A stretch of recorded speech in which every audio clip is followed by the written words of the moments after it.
Hey everybody, Mike Geary for the Geek Pride Cast on this Monday evening. With me tonight, as always, we have my co-hosts, Peter Ray Allison. Good evening, everyone, and Happy New Year! Jonjo Cosgrove. Hello, and Happy New Year to everyone. Well, Happy New Year, everybody. We have no guests this eve, as it's our first podcast of the year.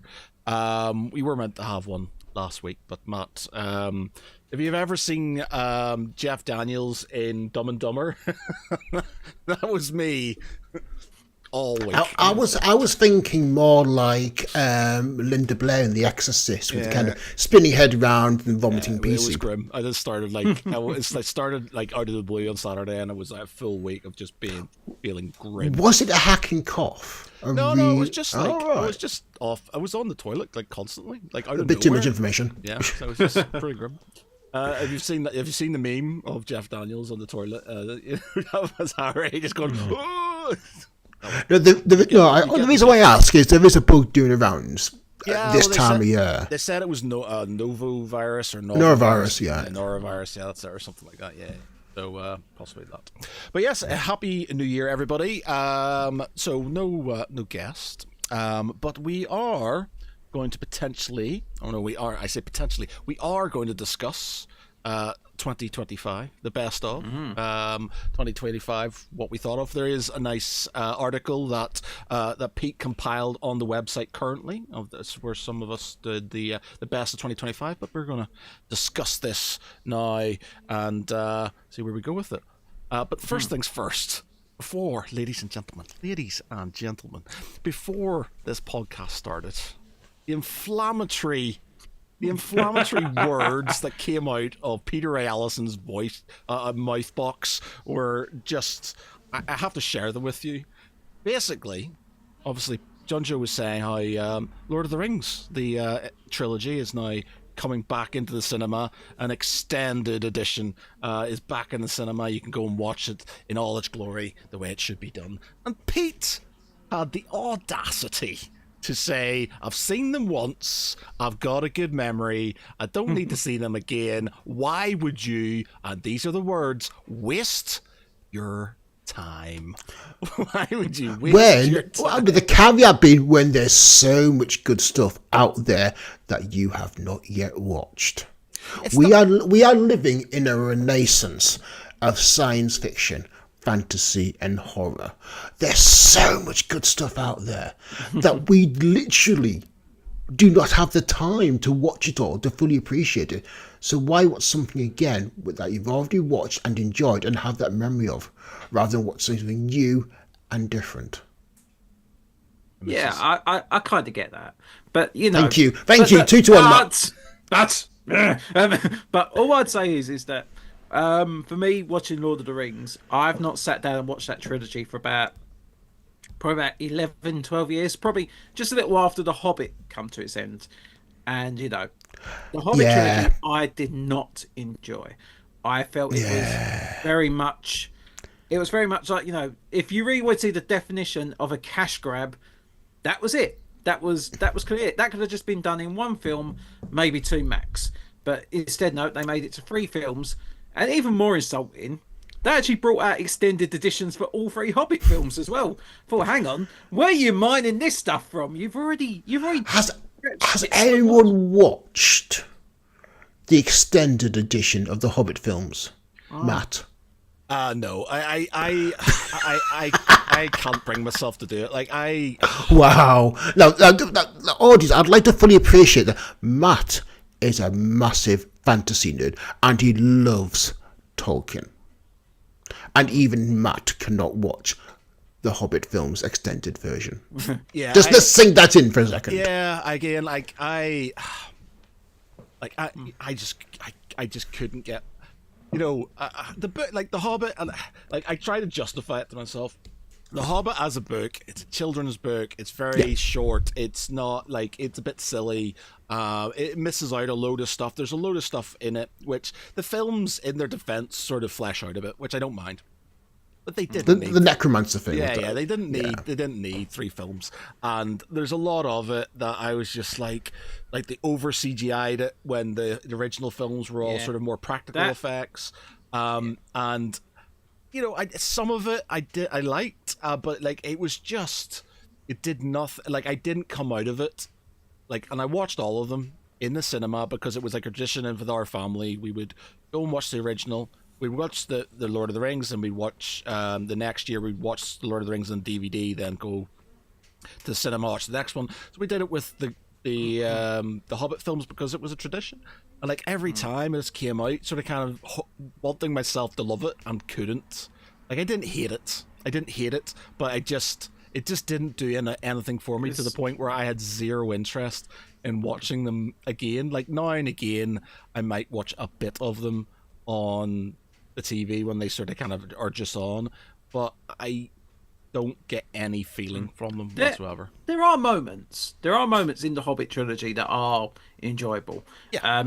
Especially when you get to the second film and you've got Smaug. I think some of that is really well done, and the interplay with Bilbo and Gollum in the first film is done pretty well. But that's what I mean. There's just a few moments here and there that stick out. It's not like Lord of the Rings where you sit down from beginning to end. You can go, I can name like 50 things I enjoyed from that movie. Like Hobbit is like, I might have 2, maybe 3 if you're lucky.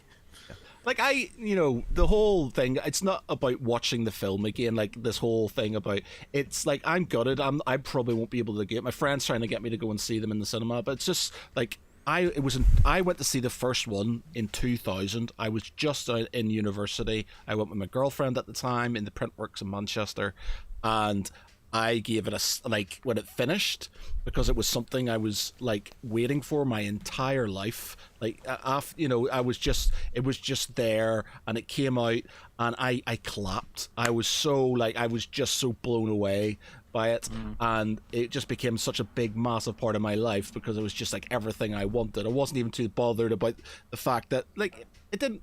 Some of the bits in the books changed slightly, but it did it well enough that it wasn't sort of bastardizing it. It's because there's a lot in there which I don't think is necessary and stuff, but it was just phenomenal. It just made me sort of like my heart soar, and the concept of being able to go again to the cinema and relive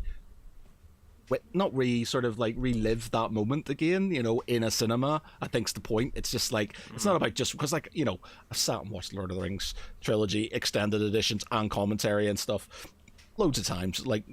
It's a yearly thing, but it's the fact of just sitting in the cinema and watching that film again in all its glory and stuff. And I will be honest, Return of the King last night, it was a full house, and this was probably the biggest screen in the cinema I was at as well, and it was just lovely to see every seat was taken. There was just just so many people, and considering that the extended edition of Return of the King is over 4 hours long, the fact that so many people were just sat there, there's no like, you get a lot of films, you get a lot of people like rustling around, a lot of people up and down. Do you know what?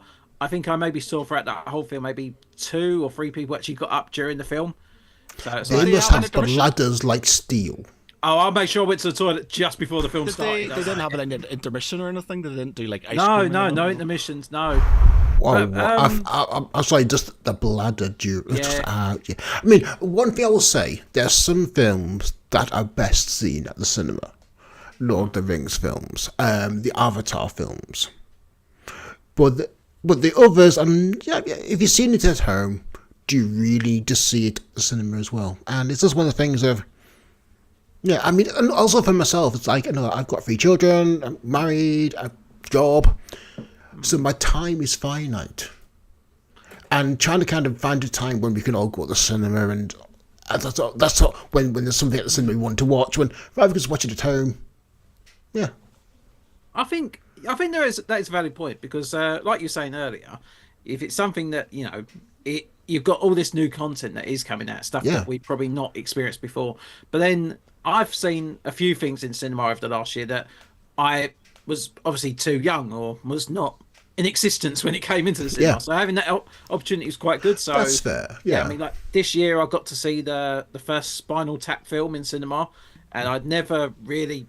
I'd seen Spinal Tap before, but it was like to actually watch it on the big screen was quite good. Yeah, I mean, there's something else you mentioned as well. Like, you asked me like how many times I've seen Alien, which is quite a few times. Now, Alien was released in 1986. And like I say, in the 90s, 2000, it was a very dry time for science fiction and fantasy. We just did not have the content. We did not have the media. We did not have the means to watch it as much as we could then. So yeah, that's why I watch it. Now, with streaming platforms and YouTube and everything, books, so many great books, because we have democratized the way we can produce and consume media. But again, having said all that, every now and then Aliens comes up at the cinema, and I'm thinking, I wouldn't mind seeing that, because it is such an iconic film. It's going to come out again this year because it's 40th anniversary. Of course, yes. I remember going to see it. They had like a special. It was some sort of like Jameson's promotion thing where they would I think it was called Jameson's Film Club or something like that, and they did a thing ages ago where they showed Aliens in what is, I can't remember what they call it now, but it's the Great Northern in Manchester. But one of the clubs that basically that wasn't, they were doing it up, so they did it in there, and they had people dressed up as Marines and they had people dressed up as aliens walking around and stuff. Matt, you would blow your mind. At the National Space Centre in Leicester, 15 years ago, they had the Aliens anniversary, the 25th anniversary. And you said they had Colonial Marines, they had Marines next to NASA equipment. You had a Weyland-Yutani biogenetics research department, and you had sort of the alien encounter walkthrough, and they had some of the cast from Aliens. You had Wazowski, Frost, Spunkmeyer, Ferro, and a couple of others from Aliens. Oh, nice. And I did the Aliens encounter walkthrough with the actor that played Wazowski. Oh, wow. And that was fun. I mean, the guy was walking around looking quite bemused by it all. And one of my best things I'll ever remember, my daughter was 2 years old at the time, and she was coming with us. It was just me, my wife, and our 2-year-old daughter. And she was looking at everything, absolutely enthralled, and was trying to grab the alien's tail and chomp it. And then the best thing was, when we were meeting the cast, I got chatting with the Wazowski actor, and he was a very proud grandparent. He got picked up, so he got chatting to Ada. It was like he's didn't stop talking to me, just chatting to Ada the entire time. So again, it was just that, but the fact you had all this kind of space equipment, and literally, this is stuff that's been displayed and been put on display, and you got a Colonial Marine standing next to it. That was so cool. Right. That is pretty cool. I like that. So yeah, I'm really looking forward to the 40th anniversary at the Space Centre. There is going to be a screen at that one. There's no way they can go to the 40th anniversary and go. It's Fox. It is Fox. Is it Fox now, or is it Disney? It's technically Disney now, ain't it? Yeah, it's Disney. Don't make money from it. Yeah.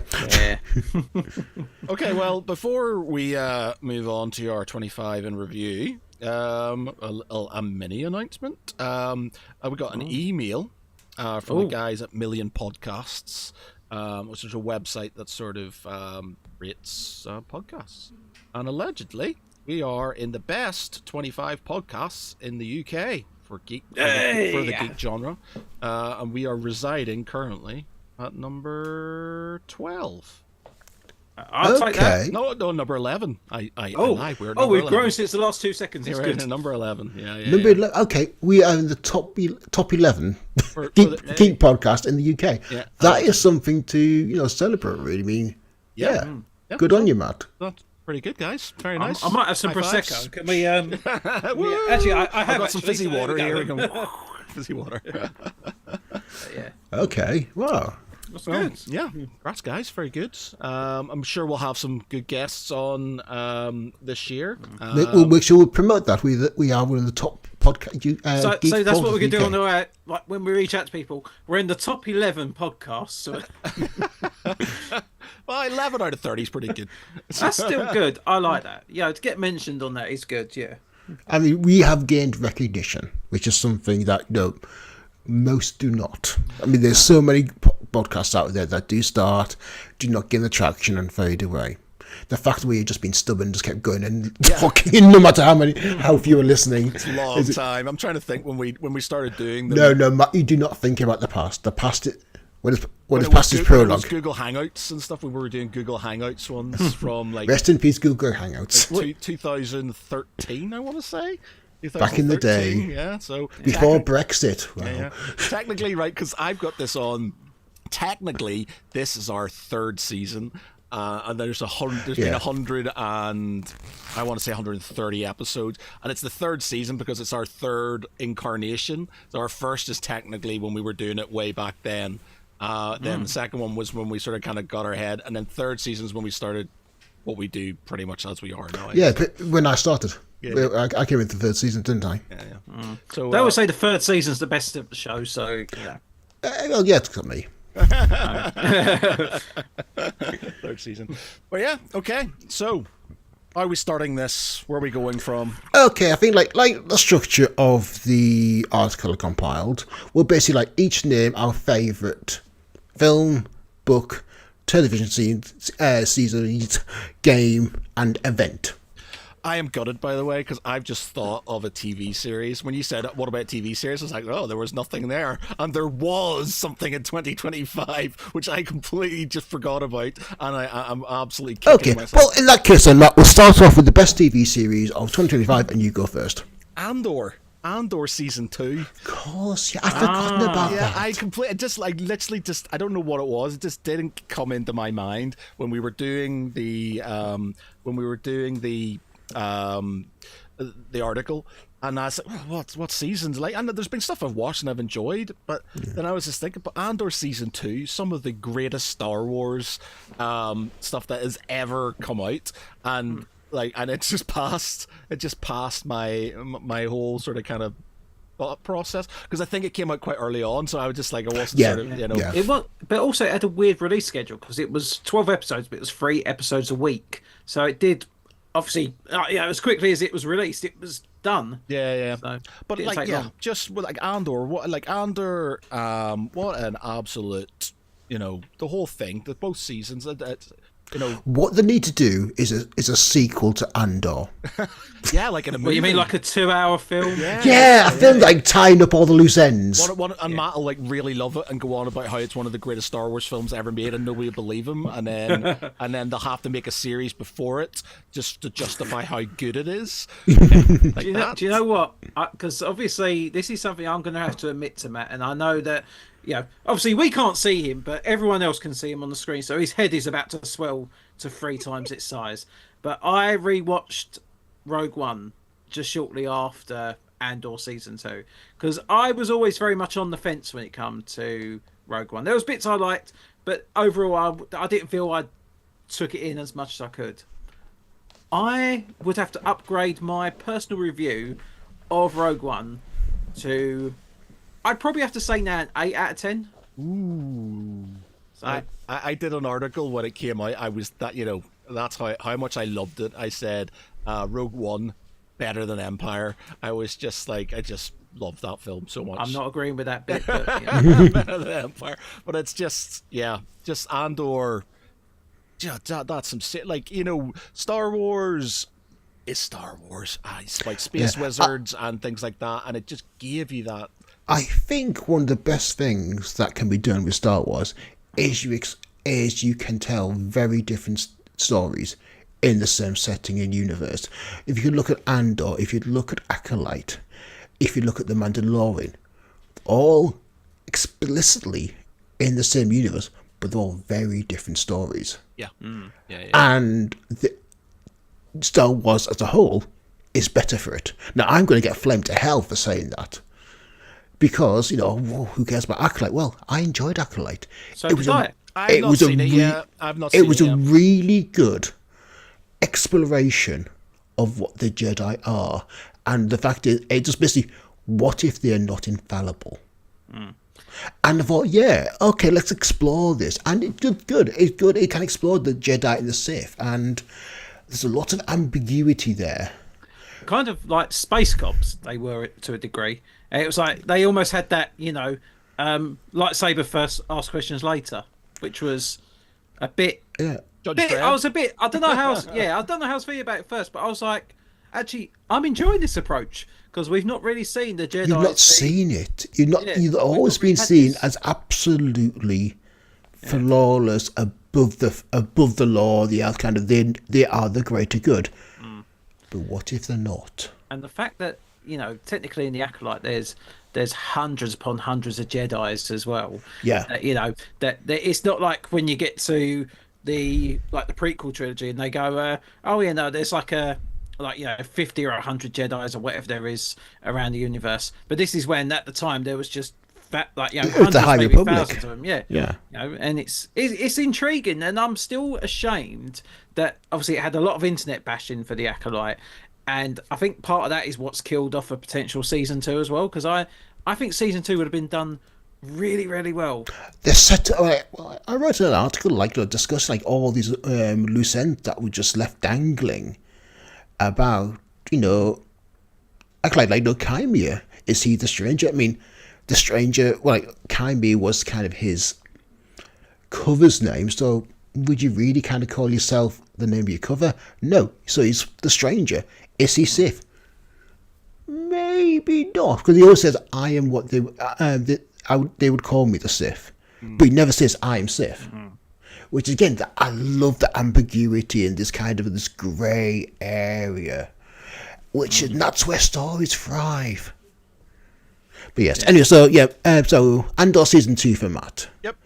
Right, for my favourite TV series for 2025, well, it came out a few years ago, but I saw it this year when it landed on Netflix, which was Interview the Vampire.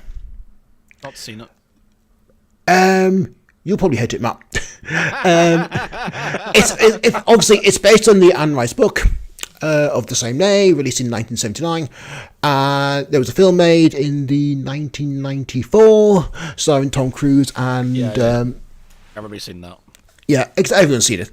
But what the Interview with the Vampire did, they basically went right back to the roots of the story. They didn't try to adapt the film, they basically adapted the book. But they made one significant change. Louis went from being white, plantation owner, to a black man, pimp. And that changed the whole dynamic of the story. It was also explicitly, homosexual romance. A queer romance.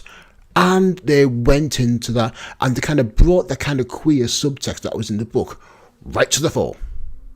And they made, and it too was a homosexual relationship, and also one that was underscored with an incredibly abusive homosexual relationship. And the actors just nailed the roles completely. I was a bit kind of weirded out at first when, hang on, that's a bit of a change for Louis. Given that was a bit of a kind of, head twist. But then when I settled into it and started watching, yeah, this works. This really works. And the actors nailed the roles brilliantly. I mean, watched the 2 seasons and I cannot wait to watch the 3rd. Again, the tweet is they're relating to the previous attempt. The previous time when they did the interview, which was the book that was released in 1979. They kind of referring to that, and they're kind of explaining the changes that were in the novel from as being, this is how I said it then, now I'm telling it anew. So they are fully kind of embracing the fact that they have changed it, but this is because how memory works and how storytelling works and how kind of they're telling the story of anew in that universe of the Immortal universe. And it's so good. And again, just the really kind of know the characters perfectly. Daniel Malloy, who the interviewer, was gloriously sarcastic. to the fact he is actually, snarking at a bunch of centuries-old vampires, and is getting away with it is brilliantly done. And to be on the strength of that's Into the Vampire, and then went to watch the Mayfair Witches, which were okay, and also the Telemaster, the Secret Order, which is basically how to describe it?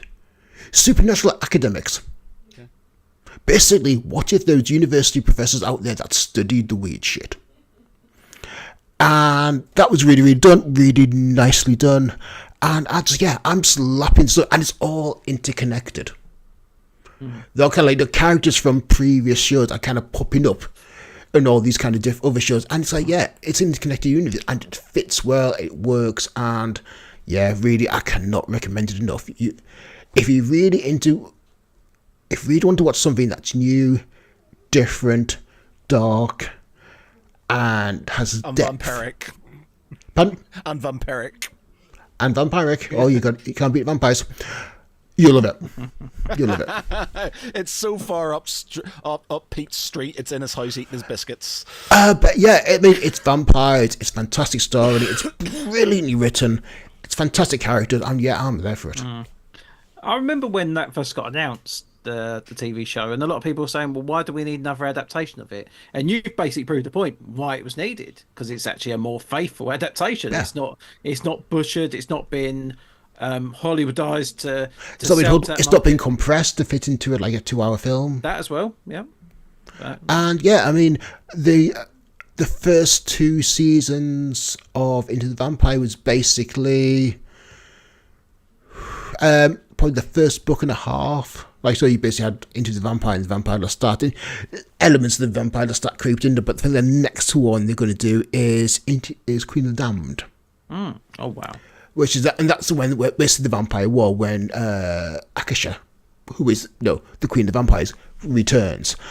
And they've all done the trailer for it with Lestat as being the rock star that he becomes in that book.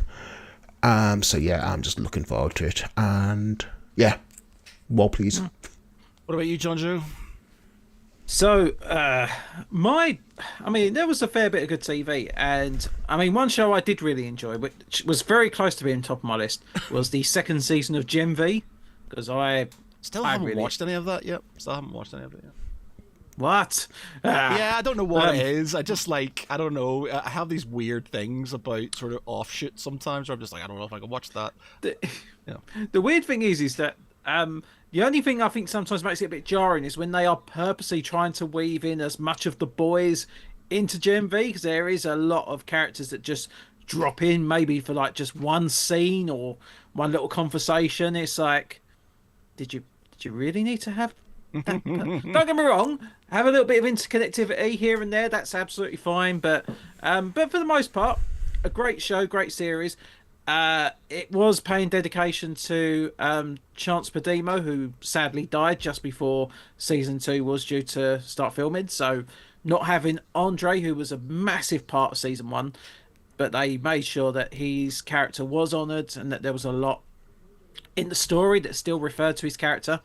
So I was very happy with it, and obviously I'm looking forward to season 5 of The Boys. That's only 3 months away. Boy, I enjoyed first season Gen V more, but I really did enjoy what they did with Gen V.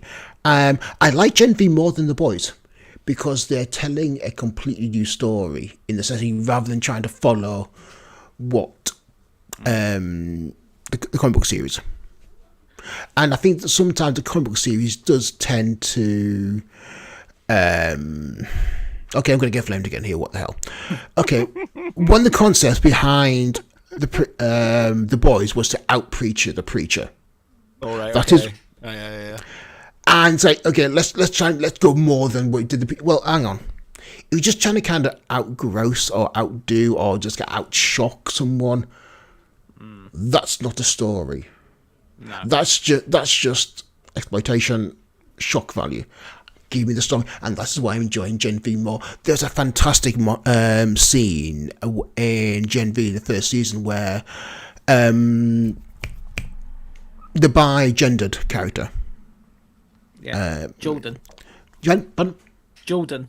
Jordan, yeah, came out to their father and mother, and it was beautiful. I genuinely mean that was such a beautifully well done scene. The guy was not trans. The guy is not, because he said, I am bi gender. He just switches genders at will. And the way they handled that was so delicately done, and touching, because he's not trans, but he's bi gendered, but they're using that as an analogy to what it is to be trans. And so I say, hats off to them, absolutely nailed it. Actor just absolutely in the shot, and you could not have asked for better. So absolutely agree. Genevieve is very well done, and it is. It's a great show. But I mean, I still stick with what was my top show of 2025, and it was one that I was looking forward to for about 3 years from when it first got announced, and that was the return of King of the Hill. Wow, okay. So when I was younger, obviously Simpsons was always on, and then you had shows like Family Guy, Futurama, and then King of the Hill was one of them shows that I think because it wasn't as, it wasn't drawn like some of these other cartoon sitcoms, it didn't necessarily get to me at first, but then I remember watching some episodes when I was about 14, 15, and I got hooked on the show. And it is a good comedy. There is some, I think, being a little bit older, I was then able to appreciate that comedy more. And then when I heard it was coming back, I was a little bit skeptical. And then they said, there's going to be a bit of a time jump, so it's not just staying in the same situation. They've gone ahead about 8, 9, 10 years in all these characters' lives. They've incorporated real life events such as COVID, and they've really made sure that these characters feel like they've lived in that time. And the show come back, and it was just still funny, still really fresh. Most of the original voice actors come back as well. Sadly, there's been a little bit of tragedy in between. Johnny Hardwick, who plays Dale, passed away unfortunately a few years ago, so he only got to record I think like 5 or 6 episodes for this new series. And then they've now got another voice actor who's taken over, who was playing another character in the show. And then Jonathan Joss, who played John Redcorn, sadly died just as season 1 was season 1 of the new, just as that was coming out. So it's been marred with some sadness, but the show was just fantastic. It was still really funny. It felt grown up as well. It was not trying to like play a bat with the audience. It wasn't trying to say, we're doing this because of this. It's like that everyone's grown up, times changed, not just you've grown, but the show has grown. And it was reflecting that. It was reflecting changes in how the world is seen, how technology is, how we see things, how we talk to people, and where we have a lot of things now, where a lot of shows, a lot of films, even some books now, where they go, do you really want to read this, or do you really want to watch this? Because some of this material may not necessarily translate better like how it used to. Some people may not feel comfortable. It's like that. The show kind of addresses things like that. It's going, oh no, you can't say stuff like that anymore, or we think it's actually more respectful you do this thing. But then there's still the old callbacks, like there's a lot of, because Hank is now retired, but he's still a propane salesman at heart. I saw one episode, like I've only seen like one episode, and it's the one where is it Bobby? He's running, like, it's not a hibachi, is it a hibachi restaurant? So it's weird. It's like an infusion. So it's I think it's like German and Japanese cuisine. Yeah, and he wants to use like coals. He doesn't want to use. That's propane. It. I was just about to say that. He doesn't want to use propane. Yeah, but he said, because he apparently said to Hank, "Oh no, I've been cooking with propane." When he actually comes to check it, he's like, Bobby, this ain't propane. Bobby, no. That boy ain't right. He's not a boy anymore. That man ain't right. it's just, that's what I'm saying. Like, the show has grown up, but the humor is still there, the heart is still there, and I can't wait for the next batch of episodes, which I think is coming out this summer. So yeah, for me, it was just because it was a return to something that was comfortable, something that I really enjoyed, and to see, it felt like it almost felt like a bit like family reunion because you come back to these characters' lives. They've all changed. They've all had things that have happened to them. But at the end of the day, they're still the same people we remember, and they're still doing the same stuff and having the same fun as they had 50. Jesus, 16 years ago actually was when King of the Hill like, first. was it like that? Because I used to watch Beavis and Butthead, and then that was kind of Oh. that came in afterwards, didn't it? King of the Hill came in after Beavis and Butthead. Yeah. Yeah. Beavis and Butthead's apparently still going as well. I didn't Oh yeah, realise yeah, this. they're still good. Yeah, But yeah. I don't know. Oh, is it like Paramount Plus? I don't have Paramount Plus, so I've not seen for a while. But yeah. But that's what I mean. That King of the Hill season 14 was just absolutely brilliant for me. So, best film of 2025. Oh, Like I've seen a fair few films this year, and there's been some really good ones, but the one in my mind, maybe just because I've seen it more recently, but because it was such a change, was Predator: Badlands, and I was trepidatious to say the least when I went to see Predator: Badlands because Predator films, like after Hit and miss. yeah, have been like Predator 1's great, Predator 2's great. I think Predators is underrated. But everything Alien versus Predator, didn't like Alien versus Predator Requiem, didn't like the Predator was garbage. And it's just like, God, are they just going to do the same thing over again? Like, they all seem to be this sort of thing that they're trying to parody the old films, and they have lots of sort of little callbacks to these sort of the originals to sort of give them some sort of like kudos. And I was just like, is this just going to be another shit show? But because Prey was so good, obviously Prey was phenomenal, and because what was the animated series called? Killer of Killers. Yeah, Killer Killers was amazing as well. With the references to, like, it's got her and Dutch and God, what's his name? What's the cop's name from number 2? Danny Glover. Danny Glover's character, yeah. But yeah, it's I was just like, okay, this could be good, and yeah, I was pleasantly surprised to the point of being really impressed by it, just because. If you haven't watched it, spoiler alert, but he's the protagonist. He's the main character in the series. It's not like it's people fighting against him. It's him as this young this runt of a predator who's basically being told that he was going to get killed, and he's trying to prove himself by killing this sort of like unkillable beast. And then he sort of befriends an android and a little sort of kind of like creature, and it's really weird. It sort of kind of knocks you for six slightly, because it's funny without being too over the top with it. It's sort of cutesy again without being too over the top with it. It's got a lot of really good action. I thought because it was a 12 it was going to be naff, but because there's still a lot going on, it's just because there's no blood, because all of the bad guys are androids, so they can get away with it, so they can get away with the lower lower rating and stuff. And it's yeah, like it just like the language, just how he talks to the android and stuff like that, like it's a tool.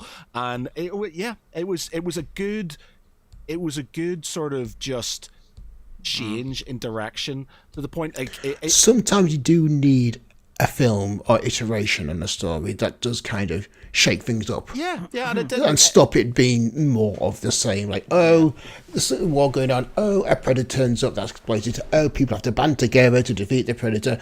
Oh, we're all happy humans against the predators. Job done. Yeah. And that's been pretty much every Predator film. Yeah, exactly. And it, had it come out, in the 90s or something, you probably wouldn't have liked it, because it was just like it just come out after. It was too different. Yeah, it would be too different too quickly. But because we've just had this tranche of the same thing, mediocrity. Much, yeah, pretty much. You're just like, and then you've got this. It is like it's a very sort of generic thing to say, but fresh air. It was just completely. It had nods to things. but not so like in your face. Look, check this out. This is the same thing, but like it had nods in a certain way, but it just had its own angle and it had its own thing. Yeah. It was telling its story whilst being respectful for what had gone before. Yeah, exactly. And it was just really good. Like I really enjoyed it. I came out really sort of kind of felt good about it, and I was just like, yeah, a fucking, you know, that's a Predator film. And again, Prey was amazing. I was impressed with that, but it was just sort of like a Predator film that I was really happy with, and I was like, I could see things coming from this, and just sort of, you know. I think what really works for Predator Badlands is that it's set the furthest in the future compared to the other films. So you've almost got like a blank slate. You don't have to worry about, you know, what's coming ahead, because, you know, you're at the furthest point in the future. You can basically do whatever you want. And, you know, whatever goes beyond that, that's for someone else to pick up the mantle with that. It's not like, oh, I have to remember that such and such happens or this happens. It's like, nope. You've got free it's reign. getting to the point now where films are actually explicitly ignoring later sequels in order to make the sequel that they want to watch. Highlander.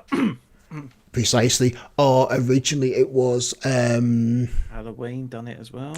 No, there was going to be an Alien sequel. Okay.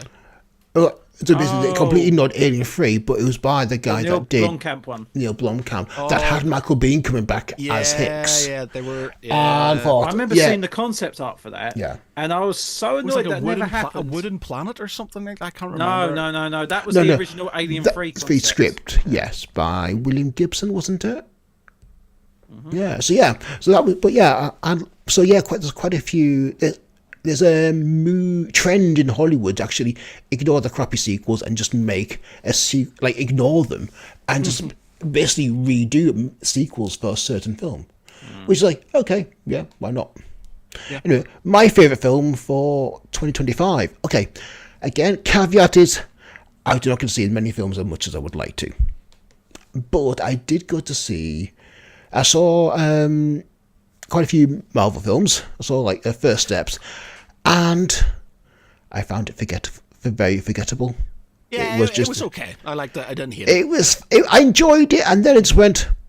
Yeah, that was it. But one Marvel film I did really enjoy, which surprised me, was Thunderbolts. Yeah, that was really good. Yeah, because two reasons. One is it brought the power scale back to Earth.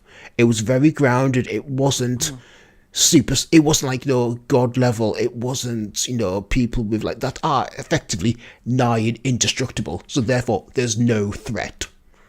I mean, Thor is a god. He's pretty much untouchable. He's fine getting his touch. But yeah, I like the super soldier stories like Captain America, like Hawkeye. Because they are in, as much as they're amped up, as they are peak physicality, they're still fundamentally human, and that's why I enjoyed like Thunderbolts, because these are, you know, a series of very broken people that have been created with weapons to be the best hunters there are. But let's think about the mental health aspect, and I've seen one of the greatest analogies of depression.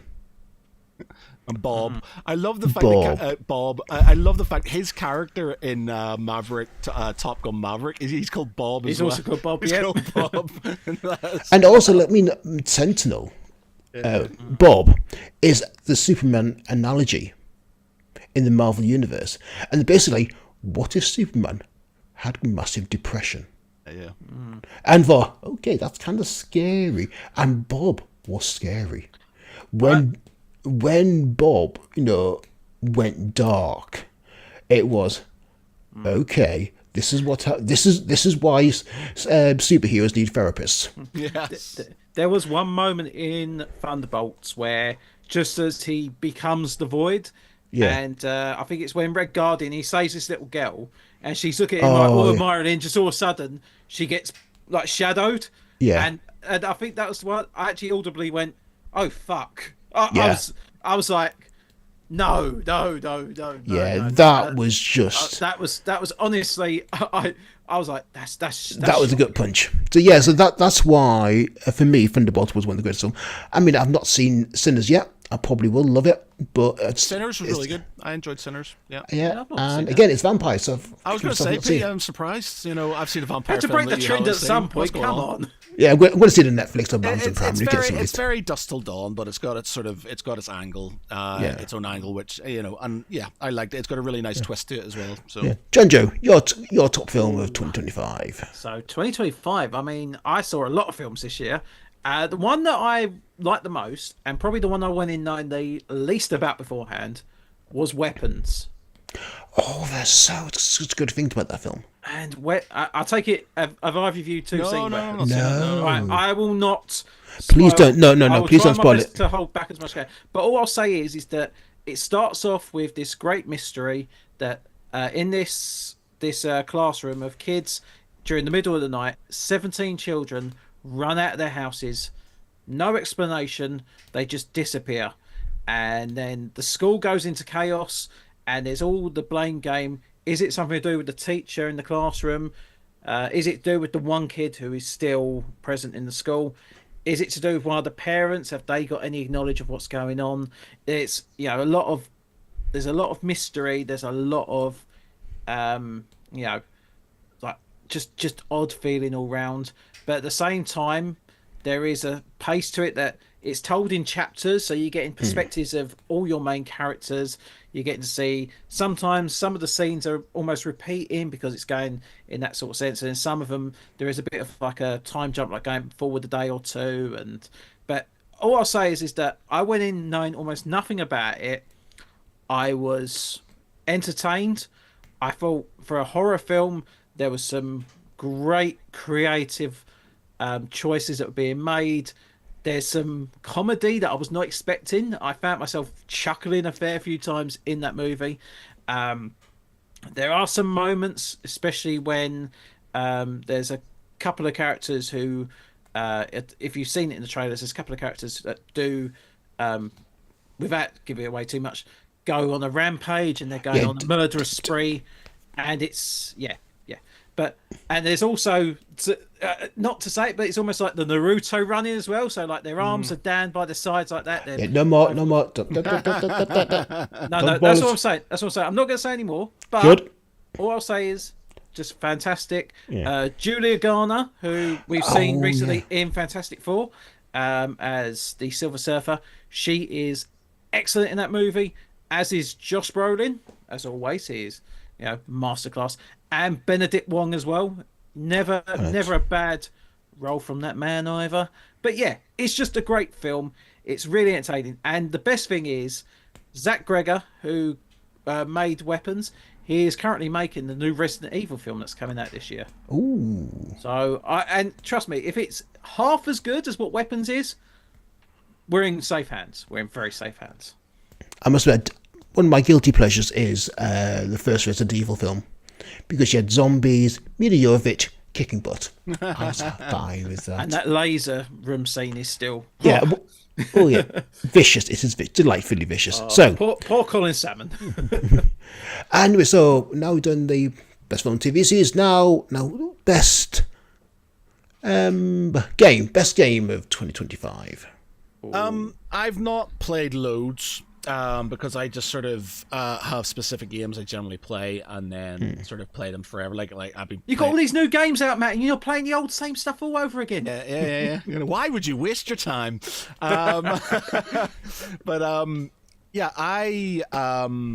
Europa Universalis 5 is a game I have been obsessed with to the point of like just going to bed super late. Thankfully.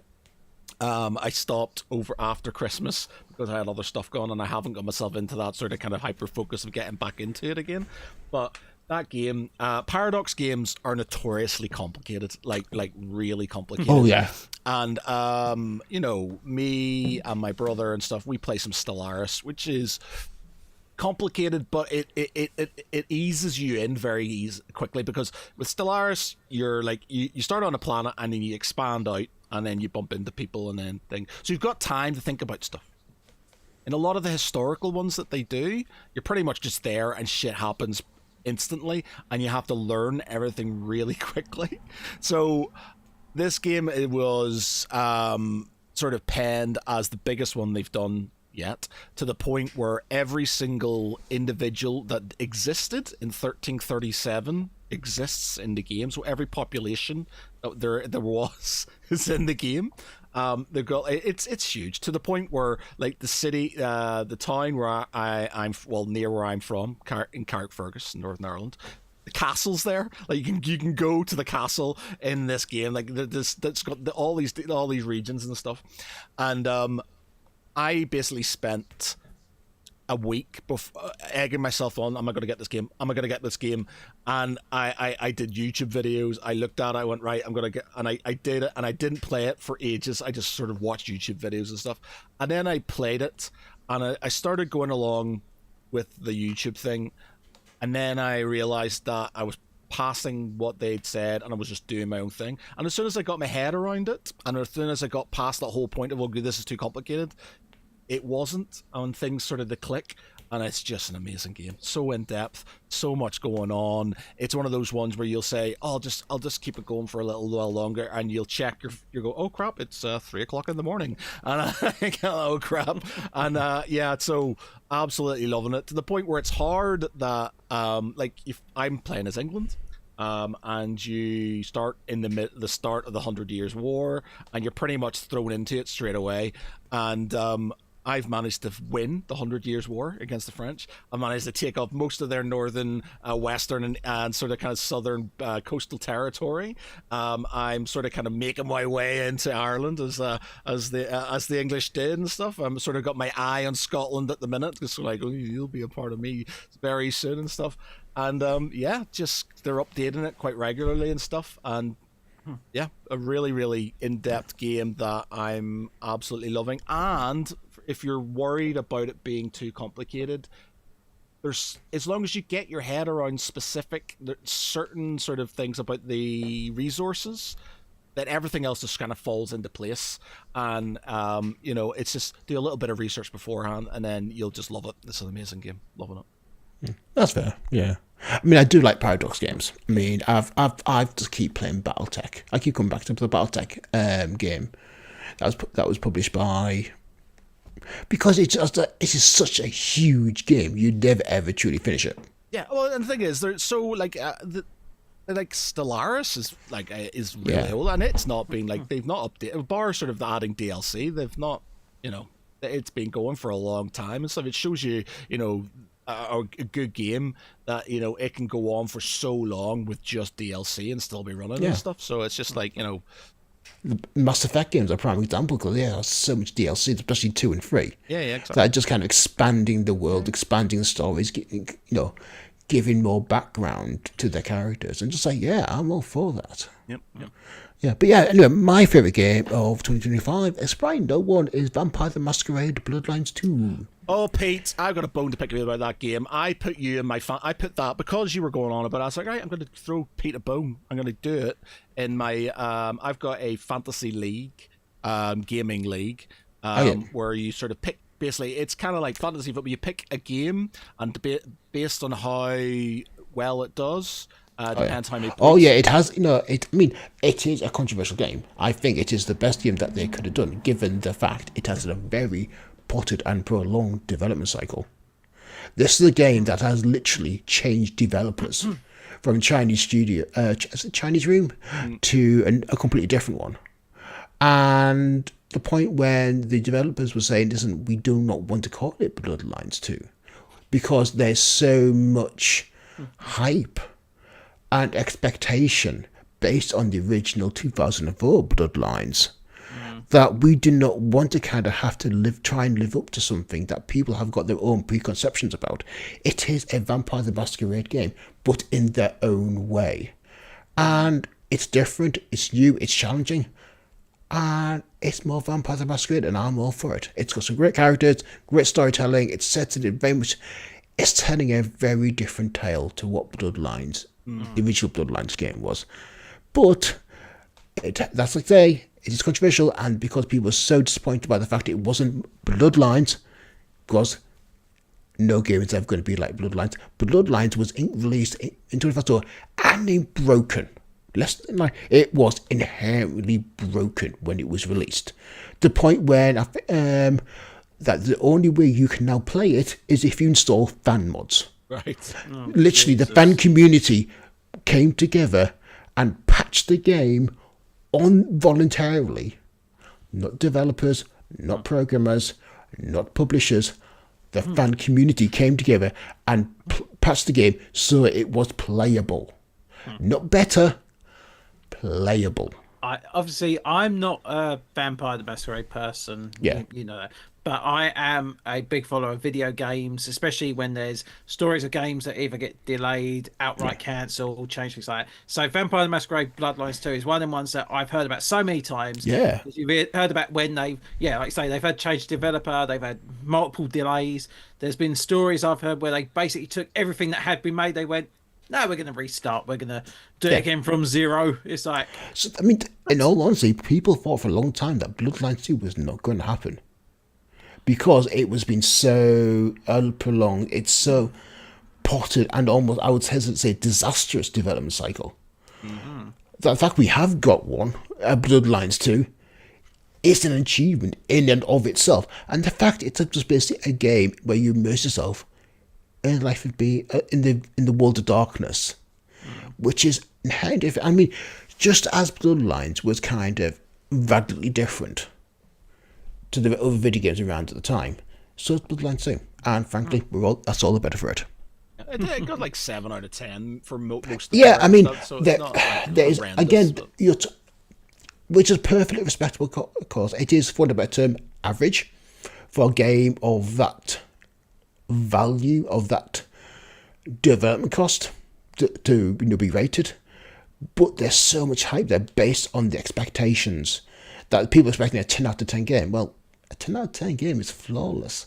And the original Bloodlines, it ain't flawless. It was broken. I don't think there's any problem with having a game that's a 7 out of 10. Yeah. You know, that's acceptable. That's enjoyable. You know, people thinking, oh, you know, especially like when you get the Metacritic scores, if it's not 90 out of 100, I'm not going to play it. It's like, no, that's a stupid way to look at it. Yeah.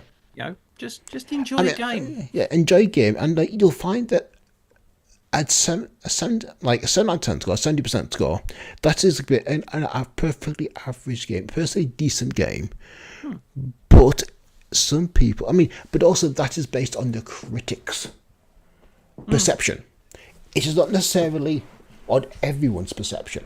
And I mean, like, there are aggregated scores there, but also, I mean, yes, average people, yeah. But we are not average. We each have our own little taste. I mean, for me, a vampire game gets an extra 20%. Only 20? Oh, okay. Of course, Pete, of course. So anyway, Jonjo, your top game of 2025. So 2025 has been quite interesting for games, but I say the one that I stuck to the most and one that I got the most out of, Death Stranding 2 on the beach. Yes. And so, as I mentioned before, Hideo Kojima is one of my favourite game developers. He has made countless video games that I've absolutely loved. Metal Gear Solid, still probably my favourite game of all time. The first Death Stranding from 2019 was just excellent. Was just, you know, a lot of people writ it off as a walking simulator. To me, I did have to sort of have a break from it.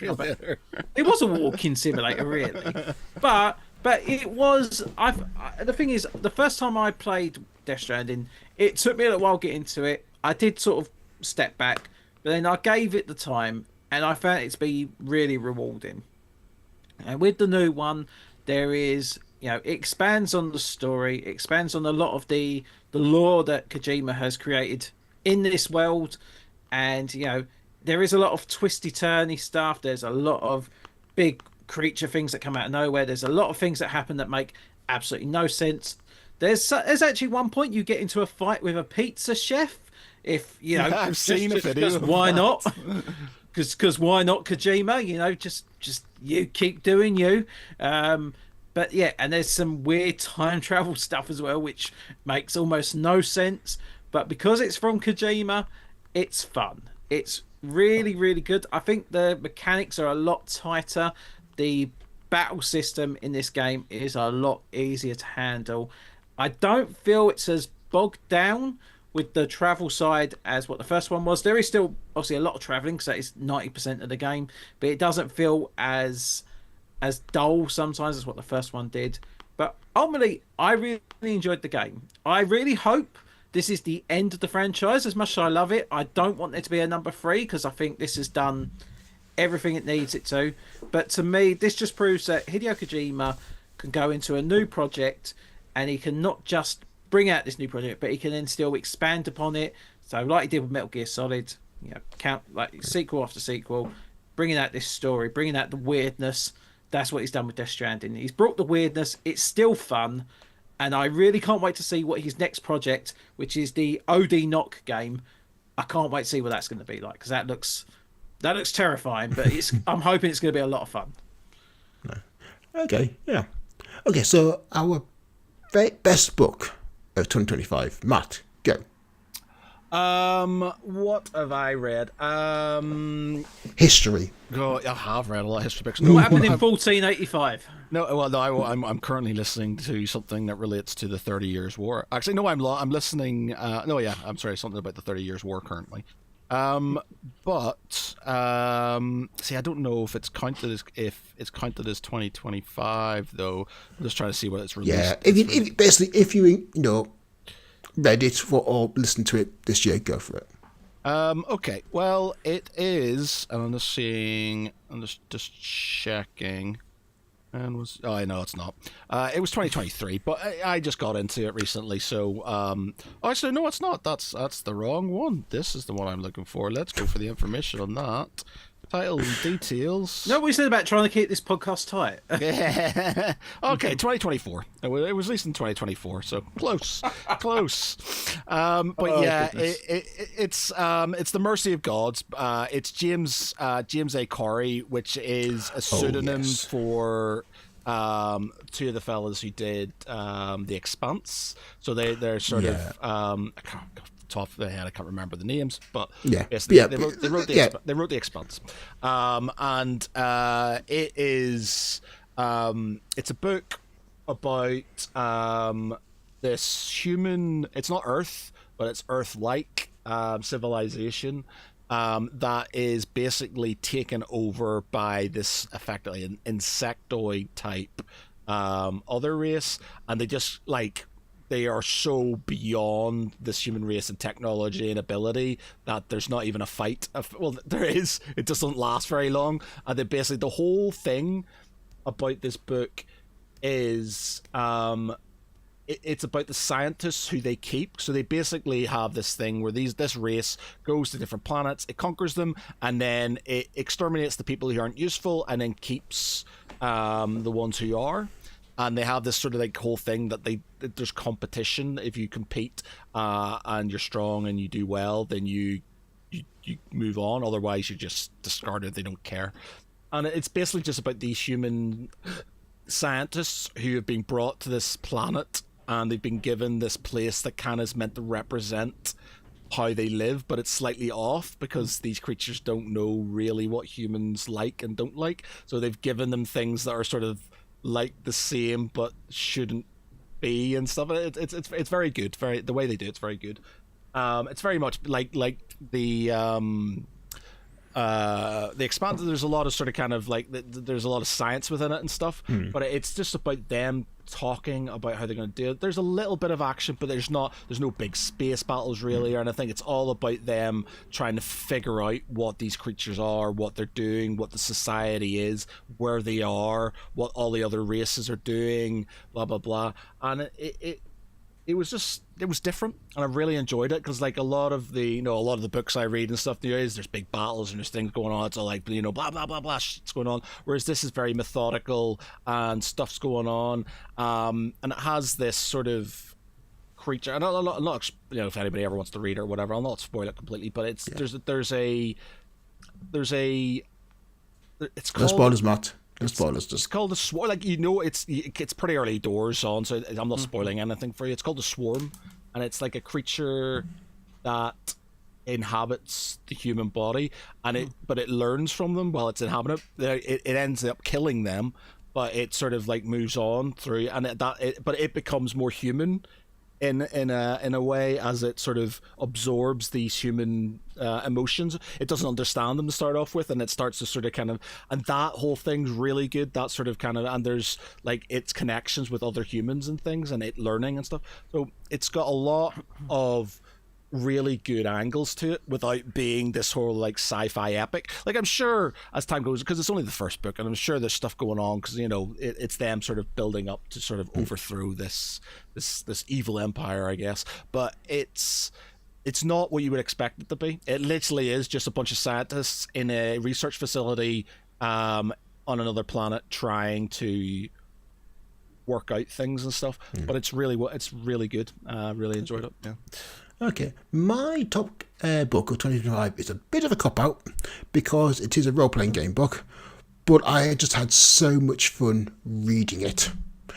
It was basically the Laundry role-playing game, written by David Chapman, and developed by David Chapman with freelance writers at Cubicle 7, and it is based on the Laundry Files role-playing game, like the Laundry Files book series by Charles Stross, with which the final book in this I think 10 books now series, the Laundry Files, the Regicide Report, is being released later this month, and it's just like basically the entire concept of the Laundry Files is, what if magic was just hypermathematics? Okay, what if basically your brain was a computer, which it is. What if there's so many computers out there are able to do magic because magic is hypermathematics? And what if the stars are right and Lovecraft comes looking for lunch, and the only thing stopping against the Lovecraftian horrors of the multiverse is a small British bureaucracy? I remember him talking to us about it when he was on the first time. And I read the books of the core rule books of the Laundry role-playing game, and it is just an absolute delight. Quite often role-playing game books can be quite dry, like, yes, this weapon does this amount of damage, this weapon does that amount of damage, yes, this is a very big gun, so on and so forth. This is just written in such a way that it knows fundamentally the style and tone of the Laundry, which is all bureaucracy mixed with Lovecraftian mysticism. Like, well, yes, the ward of Anlashok might very well be like kind of like a very prosaic name, but realistically, it's a grade 1 ward. However, telling that to a necromancer might deflate their ego somewhat. It's just stuff like that. It's kind of like, yes, you're taking these kind of very archaic, very Lovecraftian and very mystical and mystical. Yeah, it's a type 2 ward. Yeah, we got a type 3 spell against it. It'll be fine. And again, it's just I'm not describing this as well as it should be done, but it was just such a delight to read. It was one of the few books where I just thought, yeah, this is a real book that I'm reading to learn, and I am really enjoying this book because it was just so much in tone with the books themselves. So, yeah. Awesome. That's okay. Cool. Right. Go, Jojo. So my one, I obviously had a book down on the writing that we've done for Geek Pride. My favourite book of 2025 changed at the very last minute because I managed to get one more book in before we got to the year's end, and it is from a guy called John Jackson Miller, and he wrote 2 books that were sandwiched between Batman and Batman Returns. And so in 2024 you had Batman Resurrection, which basically brought a Burton-esque version of Clayface into this universe, and the one that came out at the tail end of last year, Batman Revolution, brings the Riddler into the Burton-esque Batman, and it's really good because it is, it is the gap between the 2 Tim Burton Batman movies. Are these graphic novels, by the way? No, it's a actual book, novel. So with this story, it does follow on a bit from what happened beforehand, but you've got characters that are from both movies, so not just obviously Batman and Alfred. You've also got Alexander Knox, the reporter from Batman. yeah. You've also got Selena Kyle and Max Schreck from Batman Returns. They all play prominent parts in it. And then yes, you also get the Riddler, who is a guy originally called Norman Pincus, who is a genius intellect individual, quite a loner. He takes in his 30s, he takes a job at the Gotham newspaper writing their riddles. Okay. Basically his riddles become very popular. He is seen as this, he's not really known. He goes by the pseudonym of Edward Nigma, obviously Enigma.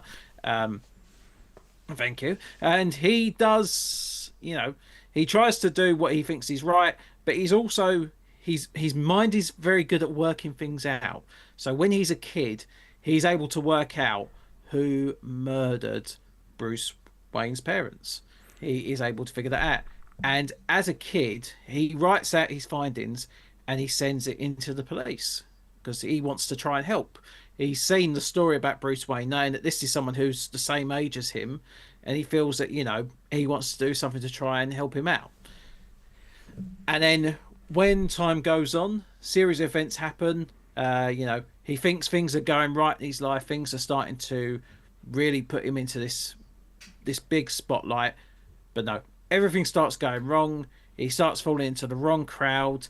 He starts almost like very weedy, almost like, submissive person. He doesn't want to make a fuss. He doesn't want to, but he knows that, people are taking advantage of him. He knows that the world is not treating him like he believes it should be. And then his character just slowly grows and he becomes this. It's a very different version of Riddler. This is not a character who is wacky. This is not a version who thinks that he can do everything better than anyone else. This is just a character who's very clever, and it's the way that he tries to show it is very unique. And there's also other characters that do crop up. There is some other comic book characters that are given that Burton-esque style, and it's just a great story. Okay. The continuation of Batman really works. We're getting to see a bit more of his life as a crime fighter, as he's still trying to learn what to do, even as his own battle van, which is really good. There's some comical moments when the battle van goes wrong and the cloaking system basically crashes in on itself, which is always quite fun. Alfred is just obviously done really well, but it's just a great character piece. And this is where, and also as well, Gotham is in a real threat as the book goes on. I implore you to read both of them. Okay. Resurrection and Revolution are two great books, but I probably have to say Revolution just narrows it out for me as the better of the two. I like the Riddler in the Batman. I like. I think he's really good. What I like though is that every time we get a version of the Riddler, it's always a different kind of Riddler. It's not trying to copy what's happened before, and that's good. That's good. Yeah, I mean, I enjoyed the latest, the Batman. Yeah, the Batman was really good. I was watching Tenet last night, and I was just like, I was just thinking about the Batman while I was sort of obviously Pattinson was on it, and I was just like, that's a really good, really good Batman. So, best event of 2025, Matt, go. As always, it's got to be UK Games Expo. UK Games Expo, because I don't go to many expos these days. I'm back in my heyday where I went to all of them. But just like we discussed it on a podcast when we were doing Pete. It's exponentially bigger than it's ever been. I think is it getting too big? I don't know, maybe for two old fogies like us, where we're sort of like, we just can't sort of deal with the populace and stuff. But it doesn't, maybe it doesn't have that sort of like more personal feel, community as it used to. But something getting that big and being a success, It's not a bad thing. I'm just gutted because we were there for a day and we barely scratched the surface. That's we barely very the surface. true. We literally we usually have a thing. We walk around. We sort of kind of target people who we're going to maybe talk to afterwards, and then we just. Like, there was people who were there who we didn't see, and there was people, there's things where, like, I was seeing posts and stuff. I was like, we did not see that. We didn't see any of that and stuff. And it's just like, because it was 3 halls. It was just like, it was just massive. It was huge. It was huge. Yeah. Mm-hmm. Yeah. Anyway, so my best event of 2025. Okay, I'm going to preface this by the fact, for the past year, I've been working with Dracula Returns to Derby. 100th anniversary of Dracula being performed on stage for the first time, which is the Grand Theatre in Derby. So at the end of 2024, I was brought in to develop some events celebrating Dracula's influence on gaming. So in May, basically I formed a company called Mythic Echoes, and in May we held Vampire Games Day. Vampire-themed role-playing games in a Gothic formal library. That went down well. We run it again next month, in fact. Same place, same venue, different games. Come along, it'll be great. And then in October, me and my business partner, Eunice, ran a vampire live roleplay, a LARP, in a stately home, a Gothic stately in Elveston Castle, stately home, which is literally about 50 minutes from where I live. And it was fantastic. I mean, you could say, well, you'd say that anyway because you developed it, but it just went off without a hitch. It was 30 people as vampires, with some volunteers that come forward to help out, be like non-player characters that running each of the different heads of the vampire dynasties. I'd create a system. It was designed to be as accessible as possible for all players. So if you've never LARPed before, I had people that had never LARPed or roleplayed before come along and said, I want to give it a go. There was no combat because it was a grade 2 listed building. We cannot have combat. Literally, if you want to take it outside, yes, you take it outside and then keep going because there's listed buildings inside the grounds of Alveston Castle. That's brilliant. Yeah, you want to take this outside because we're going to have to. All right, yeah, let's go. just keep going. But literally, like, you're vampires. Violence is beneath you, and also we can't afford the insurance bill. We had to get insured. We had to get a £5 million insurance. Wow. Okay. Just to they would not allow us to run the event there unless we had that level of insurance. And thankfully, we did not have to call it in. Thankfully, because. But yeah, it went down brilliantly. It was fantastic. Everyone looked amazing, and I said, there's 5 different factions, 5 different vampire dynasties based on different kind of hunting styles of vampires. Say the Charmers, the Primal Hunters, the Lords, the Authoritarians, the Intellectuals.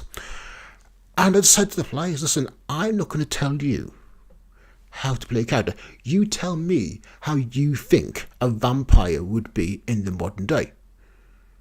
So I said, this, wear what you want. So we had people in kind of the gorgeous kind of Victorian gowns. We had someone dressed in all white wedding dress with blood down the front of it, and like blood around her face as well, and truly terrifying.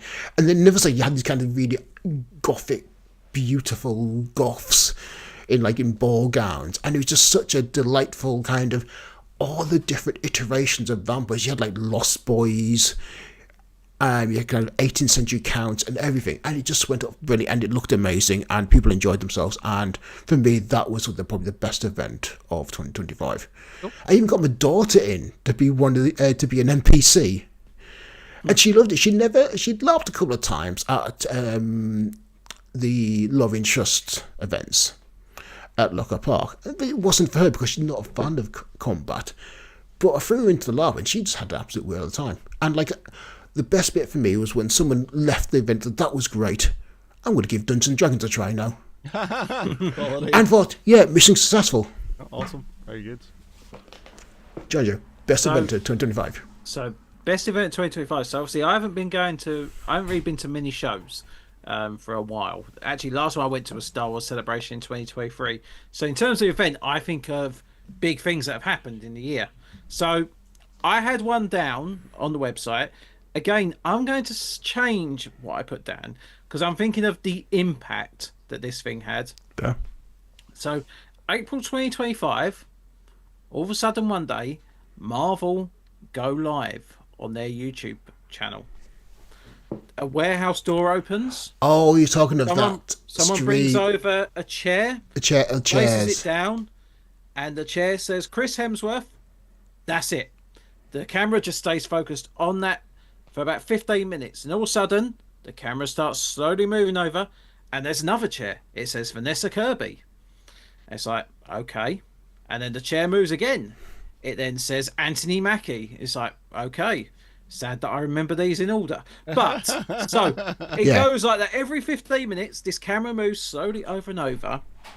And it's, it's sussed out. This is the cast for Avengers Doomsday, which is just about to start filming. So, a lot of the actors that are being announced, we kind of know already they are going to be in the film because they've been in previous movies from the last year or two. And then all of a sudden, of all the cast, they've mostly announced actors from Fantastic Four, from Thunderbolts, the Avengers actors that are still within the franchise. And then all of a sudden, you start hearing in the background odd little bits of music. And two of my favourite highlights was when the Ant-Man music started coming up, and all of a sudden the camera pans down. It's a small little chair for Paul Rudd, which is like, yep, that's a good little bit there. And then all of a sudden, because I was not busy during my day at work then, so I was watching this live stream throughout, and all of a sudden I could hear in the background, I could hear, I was like, that's the X-Men theme. I was like, and all of a sudden this camera's out, and it says Patrick Stewart. Yeah. I was like, wow, okay, so so we're going there, are we? And it carries on. Ian McKellen, James Marsden, Rebecca Romaine. Is like, okay, Avengers versus X-Men, maybe. Okay, I'm good with that. It carries on, so we're starting to get the return of actors from Black Panther. We're getting Shang-Chi coming back. It was like, it gets to the end, second to last, Pedro Pascal, who obviously was only a few months away from playing Reed Richards for the first time. And then the last one, he's actually sat in that chair, Robert Downey Jr. And, after 5 hours, millions and millions of people that have been sitting there watching this stream all the way through, they're like, right, we now know the 30-odd people that are going to be in Avengers. And that is going to be huge. Like, that is going to be a massive cast to juggle all the different storylines and character arcs in that film. So, I mean, they did that with Avengers not Doomsday, the last two Avengers films, Endgame. They did that with Endgame successfully, I might add, which is a testament to the writers.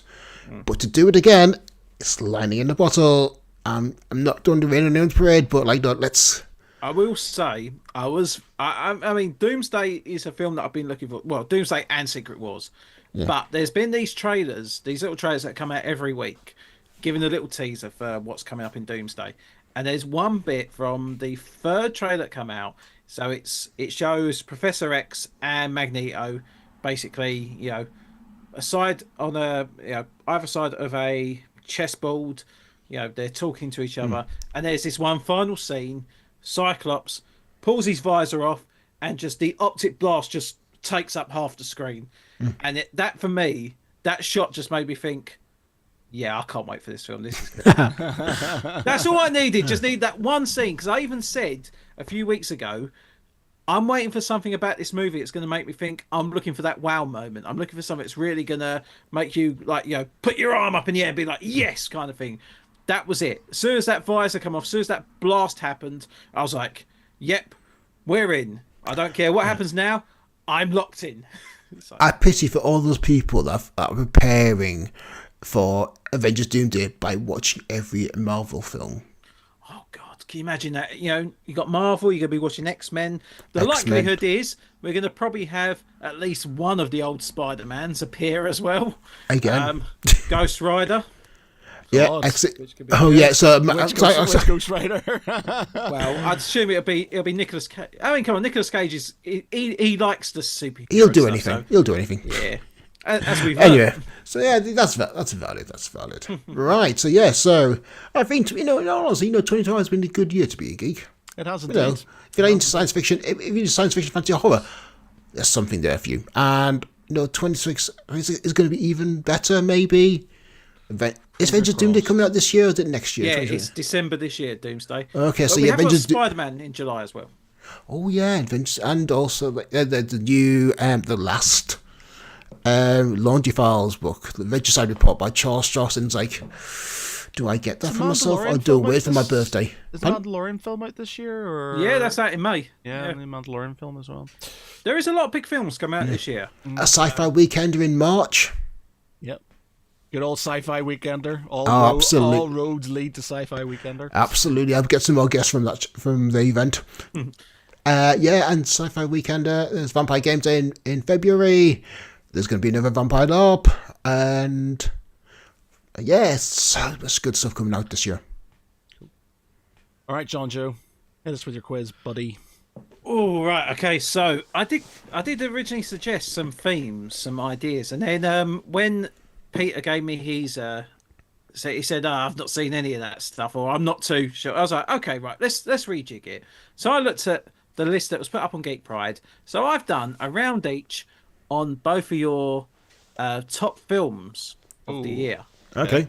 So Pete, you will have questions on Thunderbolts. Okay, sure. And Matt, you have questions on Predator Badlands. Okay. Oh no. Who do we start with? Oh god. Let's start with Pete. Yeah, I'll go first. Yeah. Okay, so Pete, question number 1. What animal did Yelena rescue when she blew up OXE research facility? So, beginning of the film. Yeah, I'm thinking. Was it a rabbit? No. What was No, it? it was a guinea pig. Yeah. Small furry forelegs. Question number 2. What is Bob's full name? Oh, Sentry. Sentry the Void. Sentry the Void. Sorry, absolutely no clue. Robert something. That sounds like one of these like kids characters that yeah, we can't really release this in a children's book. Why? Sentry the Void is a great character. No, Robert Reynolds. Of course, yes. Oh, okay. And Matt, you might have a chance of winning. Question number 3. Oh no. Which member of the Thunderbolts kills Antonia Dreykov, aka Taskmaster?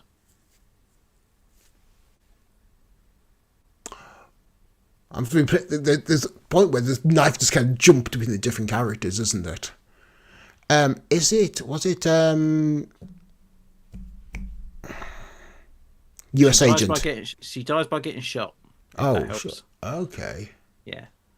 So yeah, the knife bit goes on for a fair bit, which is pretty fun. But yeah. No, she dies by a gunshot. Was it US agent? John Walker. John Walker. No. No. It was Ava Starr. Oh, okay. Thank you. I need to watch that film again. No, I don't. Because 0 out of 3 on your favourite film of the year. That's all right. Matt's one's going to be fun. Right, Matt, are you ready for your round? Okay. Go on then. Right, question number 1. What is the name of Thea's sister and fellow synthetic? Oh god damn it. Fuck. No, that's not it.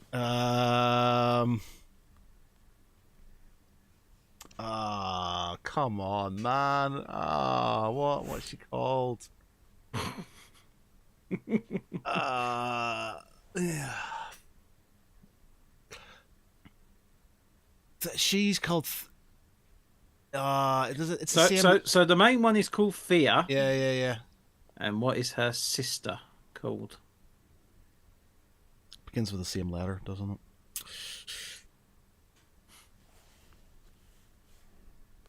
Tessa. It is Tessa. Tessa. Oh, Yes. You're winning, Matt. Well done. Hold that First one time for out everything. somewhere. Right. Question number 2. What is the name of the creature that Dex says he will kill on the planet Jenna? Kalisk. It is a Kalisk. Oh, ho, ho, ho. Right. Pete, you might want to be recording this. We might be seeing something we ain't seen for a long time. It could be Matt getting 3 out of 3. At last. True I've or had a couple of 3 out of 3s.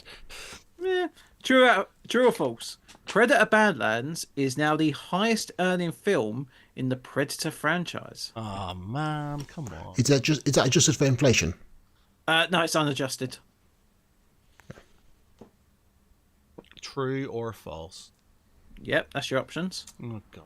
What's a 50-50? I'm not going to know this by having watched the And film. just so you're aware, obviously we're including Predator, Predator 2, Predators, The Predator, Alien vs Predator, and Alien vs Predator Requiem. God. I suppose you don't have any figures, do you?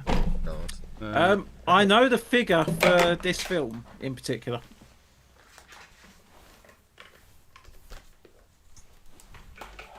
Unadjusted. Yeah, we're unadjusted. You couldn't have asked me what his name was, or what the planet was called, or told you no the planet in question number 2. that'd be great. Yeah, let's know the planet. I already what the told. name of the predator race is. Yeah, but we've already done that before. Yacha. Yeah. So. It's true or false? 50-50, Matt. Take a stab. I feel like it's false. It's true. Yeah, I thought it might be too easy to be a true. Yeah. Obviously, unadjusted, it is sitting at $180 million, which doesn't sound a massive amount considering some films, but it is unadjusted the highest earning Predator film ever. Oh, nice. Okay. Yeah, well deserved. It was really good. Yeah, it's a good film. It's one of the ones that I don't think it was ever going to make back its money because it was a fairly expensive movie, but I think with the positive reception, I think it's going to do really well in terms of DVD sales and future showings. So I don't think it's got a bad future. Yeah. But anyway, Matt, you win tonight. Woohoo! Victory! At last. May it be enjoyed. And then when we get back to normal quizzing, Yeah. service shall resume. Normal quizzing.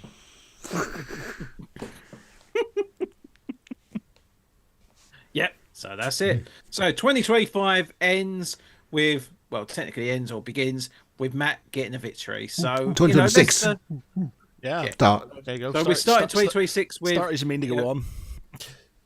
You hope. Yeah. We'll see. We will see. Right. Well, cheers for that, Jonjo. It's been appreciated. To everybody who's been watching and who are listening now, thankfully. The number 11 in the top 30 geek podcasts And we need your help to get us into the top 10. Yeah. Push us out. Generally, yes, we do. Yeah. One up. Spread the word. Yeah. But thank you very much for tonight. I've been Matt Geary. With me has been Jonjo Cosgrove Take care, everyone. and Peter Ray Allison.